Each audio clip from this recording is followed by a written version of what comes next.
Innal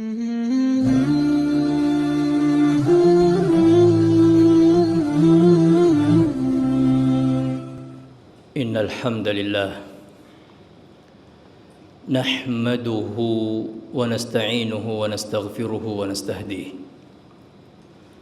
wa natubu ilayhi wa natawakkalu alayhi wa na'udzu billahi min syururi anfusina wa min sayyiati a'malina man yahdihillahu fala mudilla lahu wa man yudlil falan tajida lahu waliyan mursyida. Ashhadu an la ilaha illallah wahdahu la syarika lah wa ashhadu anna Muhammadan abduhu wa rasuluh. Allahumma salli wa sallim wa barik wa an'im ala sayyidina wa nabiyyina wa habibina wa qudwatina Muhammad wa ala alihi wa sahbihi wa man tabi'ahum bi ihsanin ila yaumiddin. Ayuhan nas, usi nafsi wa iyyakum bittaqwallah. Fa inna taqwa wasiyatullahi lil awwalin wal akhirin. Qala azza min qail wa laqad wassayna alladhina utul kitaba min qablikum wa iyyakum an ittaqullah. وقال جل في علاه يا أيها الناس اتقوا ربكم الذي خلقكم من نفس واحدة وخلق منها زوجها وبث منهما رجالا كثيرا ونساء واتقوا الله الذي تساءلون به والأرحام إن الله كان عليكم رقيبا. وقال تعالى يا أيها الذين آمنوا اتقوا الله حق تقاته ولا تموتن إلا وأنتم مسلمون ثم أما بعد. Bapak dan saudara-saudara sekalian, hadirin Jumat yang sama berbahagia. Setelah melontar jumrah pada tanggal 10 Zulhijjah di kota Mina, Baginda Rasulullah sallallahu alaihi wasallam berdiri sejenak di hadapan seluruh kaum muslimin yang menunaikan ibadah haji pada saat itu. Tahun 10 Hijriah. 1435 tahun yang lalu, 15 abad. Di hadapan baginda Nabi, umat manusia yang begitu banyak. Sebelah kanan juga demikian, kiri dan belakang. Rasulullah sallallahu alaihi wasallam menjadi pusat perhatian pada saat itu, sebab menjadi ibadah haji pertama di dalam Islam. Nabi berhenti sejenak. Tiba-tiba Nabi bertanya kepada semua yang hadir, ayyu yaumin hadza, hari apa ini? Para sahabat yang hadir di tempat itu semua tahu tanggal 10 Zulhijjah, hari raya kurban, hari suci. Tetapi mereka menyangka Rasulullah sallallahu alaihi wasallam hendak mengganti nama hari itu. Maka mereka serempak menjawab, Allahu wa rasuluhu a'lam. Hanya Allah dan Rasulnya yang tahu ya Rasulullah. Nabi mengatakan, alaysa hadza yaumun nahar? Bukankah ini adalah hari raya kurban? Oh, ternyata Nabi tidak ganti. Tetap. Maka para sahabat menjawab, bala ya Rasulullah. Betul ya Rasulullah, ini adalah hari raya kurban, hari suci. Ayyu syahrin hadza, bulan apa ini, kata Nabi. Semua tahu adalah bulan Zulhijjah, satu dari 4 bulan suci yang Allah sebut di dalam Al-Quran. Tapi sekali lagi mereka menyangka Nabi hendak mengganti nama bulan itu. Maka mereka kembali menjawab, Allah dan Rasulnya yang lebih tahu. Nabi mengatakan, "Alaysa hadza syahrullahi dzul hijjah?" Bukankah ini bulan Zulhijjah? Mereka mengatakan, "Betul ya Rasulullah." "Ayyu baladin hadza?" Kota apa ini? Kota Mina adalah bagian dari kota Mekah, tanah suci. Mereka kembali menyangka mungkin Nabi hendak mengganti nama dan status kota itu. Maka mereka mengatakan, Allah dan Rasulnya yang lebih tahu. Nabi mengatakan, "Alaysa hadza baladallahil haram?" Bukankah ini tanah suci? Mereka menjawab, "Bala ya Rasulullah." Hari suci, bulan suci, tanah suci, berkumpul semuanya pada hari itu di tempat itu. Tiba-tiba Nabi bersabda alaihi salatu wassalam, "Ala, ketahuilah wahai umat manusia, inna dima'akum wa amwalakum wa a'radakum alaikum haramun." Jiwa kalian, harta benda kalian, kehormatan kalian haram, tidak boleh untuk dirampas, direnggut, dizalimi. Kahurmati yaumikum hadza fi syahrikum hadza fi baladikum hadza. Seperti kesucian hari ini, bulan ini, tempat ini. Jiwa, harta benda, kehormatan dan harga diri adalah suci, bersih. Kata Nabi, seperti sucinya hari ini, bulan ini, dan di tempat ini. Lalu Nabi kembali bertanya kepada mereka, "Ala hal ballaghtu?" Apakah kalian semua sudah paham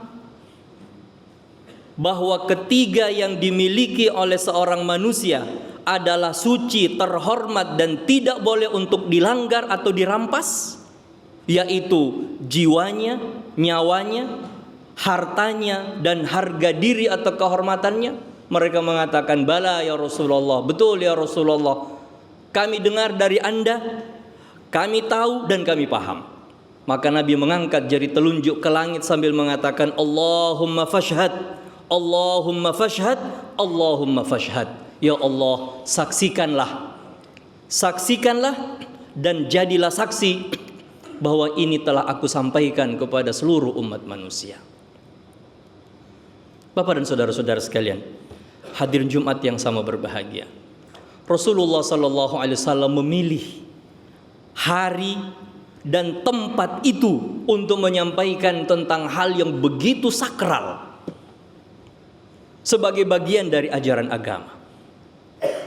Agama Islam dan semua agama samawi yang diturunkan oleh Allah Subhanahu wa taala sebelum Islam dibawa oleh para rasul, Nabi Isa, Nabi Musa, Nabi Ibrahim, Nabi Nuh, dan semua rasul yang lain dengan agama samawi yang namanya berbeda-beda tetapi memiliki tujuan yang sama.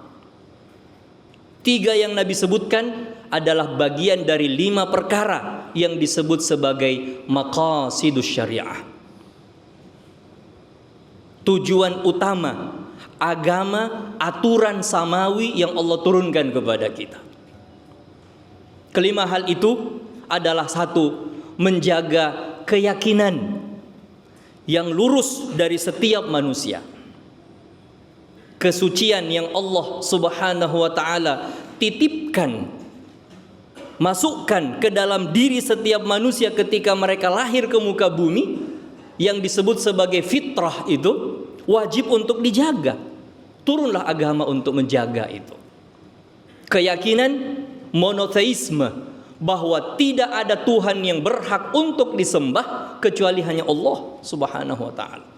Agama turun, aturan samawi turun untuk menegaskan hal itu, menjaga fitrah kesucian manusia.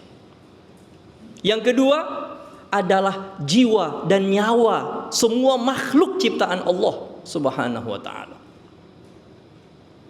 Agama Islam dan semua agama samawi mengharamkan pembunuhan. Tidak boleh seorang manusia karena berbeda dengan orang lain maka merampas nyawa, menumpahkan darah orang yang ia tidak senangi itu. Dijaga. Bahkan agama Islam mengenal hukum qisas, hukum pidana mati atas yang melakukan pembunuhan, dengan syarat tentu saja. Yang ketiga adalah akal pikiran. Setiap agama yang Allah turunkan ke muka bumi ini ditugaskan untuk menjaga kesempurnaan akal pikiran umat manusia, khususnya seorang manusia. Mengapa? Sebab akal pikiran itulah yang menjadi tautan perintah dan larangan Allah Subhanahu wa taala. Orang yang hilang akal pikiran tidak mendapatkan perintah dan larangan. Ngapain?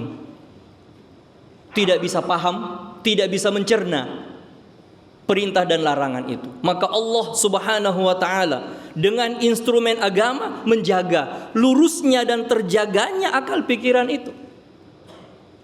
Yang keempat adalah harta benda.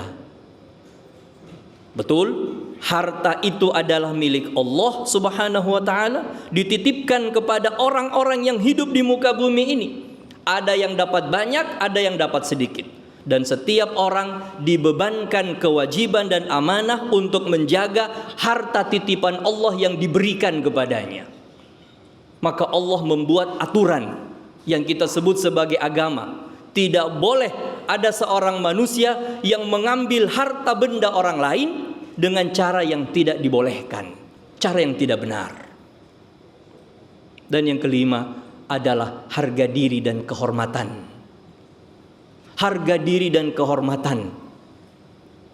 Agama Islam dan semua agama samawi tidak membolehkan seseorang melanggar kehormatan orang lain, harga diri orang lain, bahkan dengan tindakan sekecil apapun.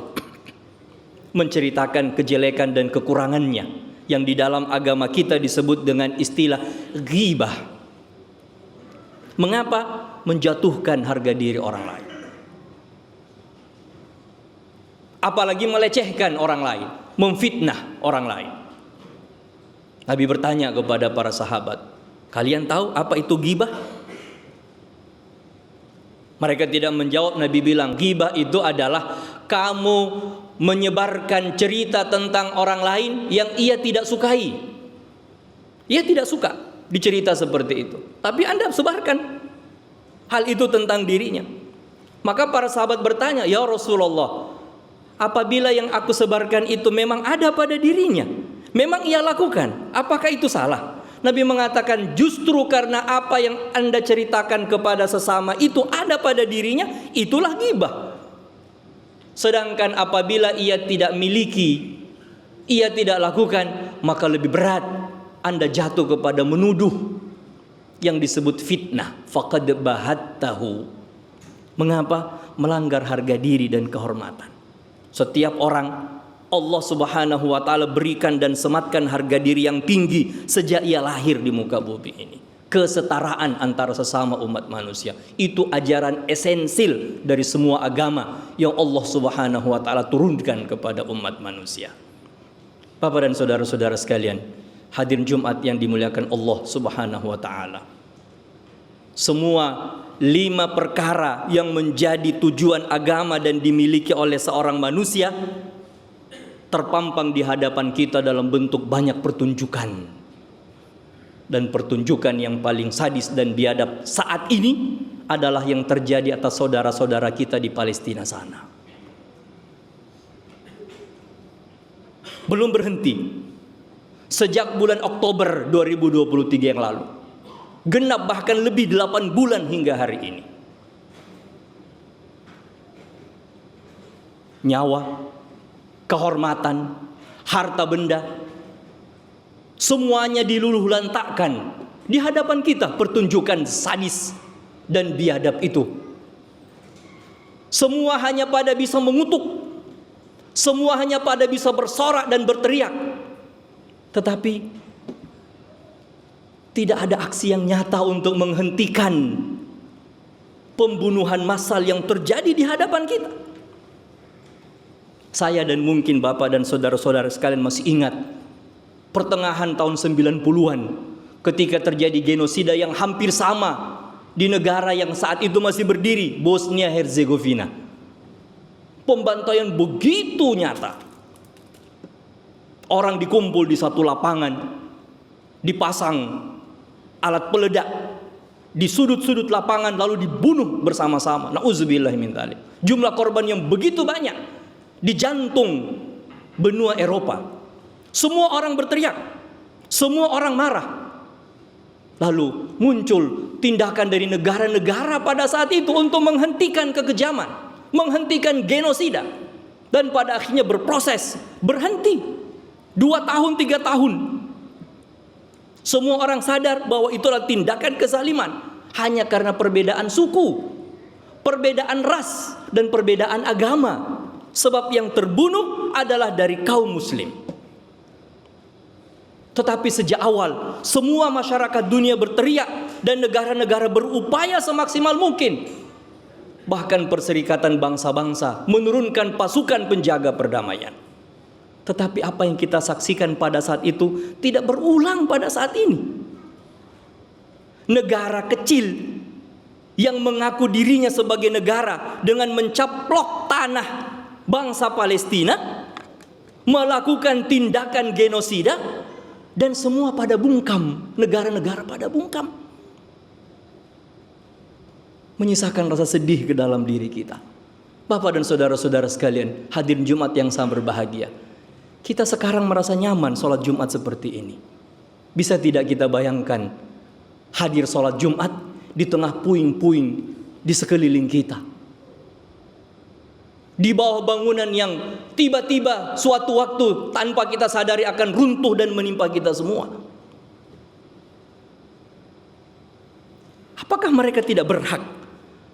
Umat manusia di kota Gaza dan di Palestina secara umum, apakah mereka bukan manusia yang berhak untuk mendapatkan kehidupan layak seperti kita saat ini? Bukankah mereka juga manusia? Muslim sama seperti kita sekarang ini. Berhak. Mereka punya hak. Sama kok kita dengan mereka.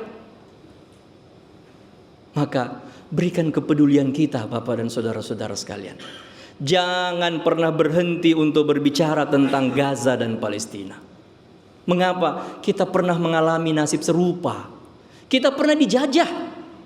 Saya dan bapak-bapak tidak hidup pada masa penjajahan, tetapi ceritanya mesti kita ingat sampai sekarang. Mengapa? Itu yang disampaikan kepada kita di sekolah-sekolah kita. Orang tua kita juga mewariskan cerita kepada kita. Tidak ada yang nyaman yang hidup pada masa penjajahan, kecuali orang-orang munafik yang bekerja sama dengan para penjajah. Apa yang kita rasakan dulu, itu yang dirasakan oleh saudara-saudara kita sekarang di sana. Yang kita perlukan dulu, itu yang mereka perlukan sekarang. Apa itu? Bersuara. Suarakan pembelaan. Bapak dan saudara-saudara sekalian punya akun media sosial, ngomong di media sosial masing-masing. Sampaikan, serukan. Mereka berhak untuk mendapatkan kehidupan yang layak. Mereka berhak untuk hidup nyaman dan beribadah seperti kita di tempat ini.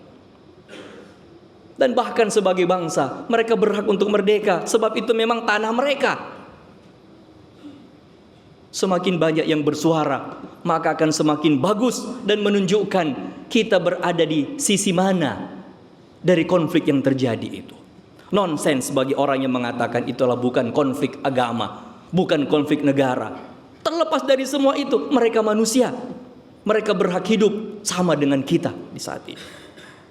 Bapak dan saudara-saudara sekalian, hadirin Jumat yang dimuliakan Allah Subhanahu wa taala.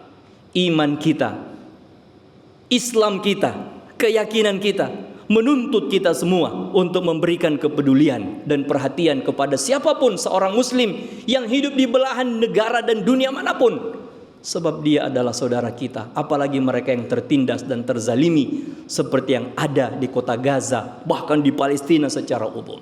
Bapak dan saudara-saudara bisa ikuti perkembangan berita dan informasi berapa jumlah korban masyarakat sipil yang sudah mati terbunuh, berapa fasilitas umum dan privat yang sudah hancur lebur, bahkan sekolah, anak-anak di sana mau sekolah di mana?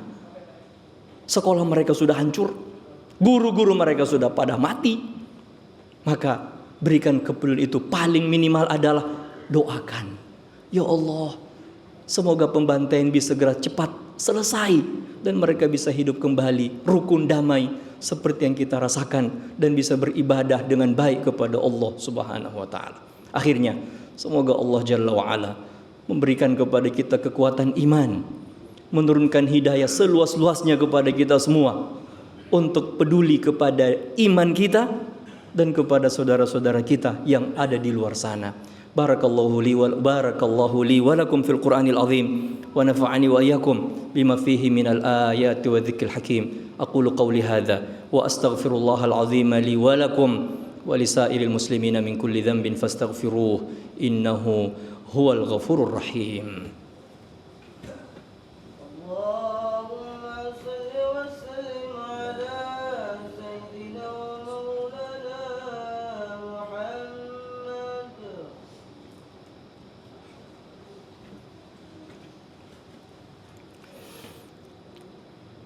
Alhamdulillahi ala ihsanih wa syukru lahu ala taufiqihi wa amtinanih. Ashhadu an la ilaha illallah wahdahu la syarika lah ta'ziman li sya'nih wa ashhadu anna Muhammadan abduhu wa rasuluhu da'i ila ridwanih salawatullahi wa salamuhu wa barakatuhu alaihi wa ala alihi wa sahbihi wa ikhwanih. Bapak dan saudara-saudara sekalian, hadirin Jumat yang sangat berbahagia. Pada setiap hari Jumat, baginda Rasulullah sallallahu alaihi wasallam menganjurkan kepada kita semua untuk banyak berselawat kepada beliau. Inna yawmakum hadza yawmun azim. Hari Jumat itu kata Nabi adalah hari yang sangat mulia. Fa'akthiru minas salati alayya yawmal jumu'ati wa lailataha. Maka berbanyaklah berselawat kepadaku kata Nabi pada hari Jumat dan pada malam Jumat. Man shalla alayya salatan wahidah sallallahu alaihi biha asyra. Siapa yang bersalawat kepadaku satu kali, maka Allah bersalawat untuknya 10 kali. Janji Rasulullah sallallahu alaihi wasallam. Allah bersalawat untuk seorang manusia adalah Allah akan memuji nama orang itu di hadapan para malaikat yang hidup di sisinya, dan Allah akan menurunkan berkah dan keselamatan ke dalam hidup orang tersebut. Allahumma salli ala Muhammad wa ala ali Muhammad kama sallaita ala ali Ibrahim innaka Hamidun Majid. وبارك على محمد وعلى آل محمد كما باركت على آل إبراهيم إنك حميد مجيد.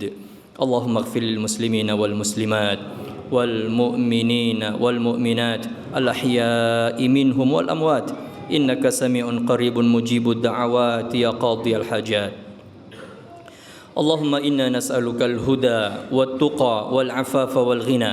اللهم آت نفوسنا تقواها وزكها أنت خير من زكاها أنت وليها ومولاها. اللهم أعز الإسلام والمسلمين. اللهم أعز الإسلام والمسلمين وأذل الشرك والمشركين ودمر أعداءك أعداء الدين من الكفرة والملحدين. اللهم من أراد بالإسلام والمسلمين سوءا فأشغله في نفسه واجعل كيده في نحره واجعل تدميره في تدبيره يا قوي يا عزيز. اللهم انصر إخواننا المجاهدين في غزة وفي فلسطين. اللهم انصرهم على أعدائك وأعدائهم اليهود الغاصبين المعتدين. اللهم وحد صفوفهم واجمع كلمتهم على الحق يا ذا الجلال والإكرام. اللهم عليك باليهود الغاصبين الظالمين القاتلين لإخواننا المسلمين والمستضعفين في غزة وفي فلسطين. اللهم عليك بهم فإنهم لا يعجزونك. اللهم شتت شملهم وفرق جمعهم واجعل الدائرة عليهم يا قوي يا عزيز. اللهم ارحم والطف بضعفاء المسلمين في غزة وفي فلسطين. اللهم ارحم ضعفاءهم. اللهم داوي جرحاهم واشف مرضاهم وتقبل موتاهم شهداء في سبيلك يا أرحم الراحمين. اللهم أصلح لنا ديننا الذي هو عصمة أمرنا وأصلح لنا دنيانا التي فيها معاشنا وأصلح لنا آخرتنا التي فيها معادنا واجعل الحياة زيادة لنا في كل خير واجعل اللهم الموت راحة لنا من كل شر اللهم ربنا آتنا في الدنيا حسنة وفي الآخرة حسنة وقنا عذاب النار ربنا تقبل منا إنك أنت السميع العليم وتب علينا إنك أنت الغفور الرحيم سبحان ربك رب العزة عما يصفون وسلام على المرسلين والحمد لله رب العالمين وأقم الصلاة